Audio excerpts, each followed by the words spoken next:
শুটকি উৎপাদনে ব্যস্ত শ্রমিকরা। মাছ কাটা, আঁশ ছাড়ানো, রোদে শুকানো, তারপর বাজারজাতের জন্য প্রস্তুত করা।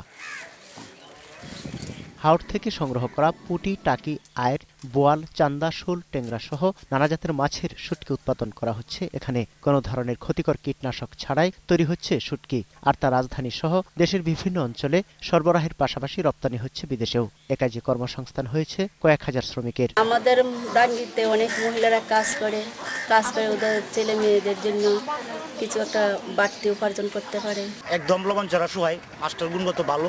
এটা বিভিন্ন দেশে যা স্বাস্থ্যসম্মত উপায়ে আমরা সব শুটকি শুকাই এবং এটা আমরা বিদেশে রপ্তানি করি। শুটকি ব্যবসায়ীদের অভিযোগ, পুঁজির অভাবে লাভের বড় অংশ চলে যাচ্ছে মহাজন বা দাদন ব্যবসায়ীদের হাতে। অনেকে খরচ করে সুদে এইভাবে টাকাগুলা এনে আমরা এই ব্যবসাগুলা করতেছি। প্রতি সপ্তাহে মনে করেন 10 লাখ 20 লাখ টাকার মাছ আমদানি করা লাগে, কিন্তু টাকা দিয়ে তো আমরা বুঝ পাই না। বেশি সুদ দিয়া মহাজনদের কাছ থেকে পুঁজি আইন না, মনে করেন আমাদের কোনো কিছু থাকে। এদিকে শুটকি উৎপাদনে নানা ধরনের পরামর্শ দেওয়ার কথা জানান উপজেলা মৎস্য কর্মকর্তা।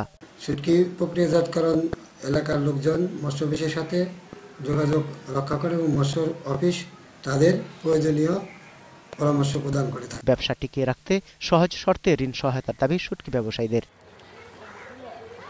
Desk report, 21 television.